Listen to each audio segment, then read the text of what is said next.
অনেক দিন পর আজকে একটু হাঁটতে বের হয়েছি, মানে একটু ঘুরতে বের হয়েছি আর কি। পরিবারের সবাই একসাথে একটু ঘোরাঘুরি করব। বেশি দূরে যাব না, আসলে বেশি দূরে যাওয়ার মতো মানে পরিবেশও নেই আর মানে আচ্ছা থাক, ওগুলো আর নাই বলি। তো বেশি দূরে যাব না, একটু রিক্সা নিয়ে বিরুলিয়ার দিকে যাব, কারণ আমাদের এখান থেকে বিরুলিয়াটা অনেক কাছে। আর বিরুলিয়ার এই ফুড কোর্টটা হয়েছে, এখানে আমি যাইনি। তো এখানে হচ্ছে অনেক রকম জিনিসই পাওয়া যায়, আর সেই সব জিনিসের হাই রে দাম রে ভাই রে ভাই। সারা জায়গা আগে আমি ঘুরলাম, ঘুরে দেখলাম যে কি কি জিনিস পাওয়া যায় আর হচ্ছে দাম কীরকম। তো এখানে মোটামুটি ভালোই, অনেক দাম, ভালোই দাম, মানে আমাদের মতো মধ্যবিত্তদের জন্য ভালোই দাম। তারপরে সমস্ত জায়গা ঘুরে এখানে অনেক কিছু পাওয়া যায়। ঘুরে আমি হচ্ছে ফুচকার দোকানের সামনে বসেছি টেবিলে। তো এখানে একটু ফুচকাই খাবো। আর আমার মেয়ের যেহেতু ফুচকাটা অনেক পছন্দ, সেজন্য একটু ফুচকাই খাবো। 3জন ফুচকা অর্ডার করেছি।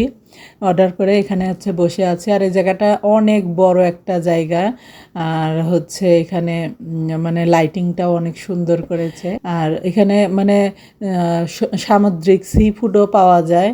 তো আমরা সি ফুড কখনো খাইনি, সেজন্য আর খেলাম না। আর ওইটারও অনেক দাম, মোটামুটি ভালোই দাম ছিল। পিৎজা টিজ্জা এগুলো মানে সবই এখানে ভালোই পাওয়া যায়, পিঠা টিঠা, ধোসা টোসা, আইসক্রিম, তারপর হচ্ছে যে শরবত, জুস টাইপের, এগুলো অনেক অনেক কিছু আছে এখানে। তো সব কিছু দেখে শুনে তারপরে হচ্ছে আমরা ফুচকার অর্ডার দিয়ে এখানে বসে আছি।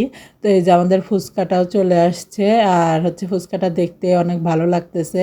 আর মেয়েদের হচ্ছে ফুচকাটা অনেক পছন্দ, মানে সব মেয়েদেরই, বেশিরভাগ মেয়েদেরই ফুচকাটা অনেক পছন্দ। তো ফুচকাটা অনেক মজা ছিল। তো আমার মেয়ে এই যে ফুচকা খাচ্ছে, ফুচকাটাও এক প্লেট হচ্ছে 60 টাকা নিয়েছে। ফুচকাটাও একটু দামই পড়েছে, কিন্তু তারপর যেহেতু গেছি কিছু না কিছু তো বাচ্চাদেরকে খাওয়াতেই হবে। আর ফুচকাটা দাম নিল না, অনেক মজা ছিল। তারপরে একটু ঘোরাঘুরি করলাম ওখানে, আবার বাচ্চাদের জন্য হচ্ছে খেলনাও ছিল টুকটাক। তো একটু ঘোরাঘুরি করে তারপরে হচ্ছে আমরা আবার চলে আসলাম, সন্ধ্যা হয়ে গিয়েছে। আর আসতে রাস্তায় এত জ্যাম, এত জ্যাম। আমাদের রিক্সাটা তো হচ্ছে অনেক পাশ কাটিয়ে কাটিয়ে আসতেছিল, তারপরেও আমাদের অনেক সময় লেগে গেছে। আর এই জায়গাটা, এটাকে হচ্ছে আখরান মোড় বলে। এখানে হচ্ছে সব সময় হচ্ছে জ্যাম থাকে, আর সন্ধ্যার দিকে তো আরো বেশিই থাকে। তো একটু ঘোরাঘুরি করলাম, বাচ্চাদেরকে একটু ঘুরিয়ে নিলাম। সব সময় ঘরের মধ্যে থাকতে তো আসলে সবারই একটু কেমন লাগে। তো সবাই ভালো থাকেন, সুস্থ থাকেন, আমার জন্য দোয়া করবেন। আসসালামু আলাইকুম।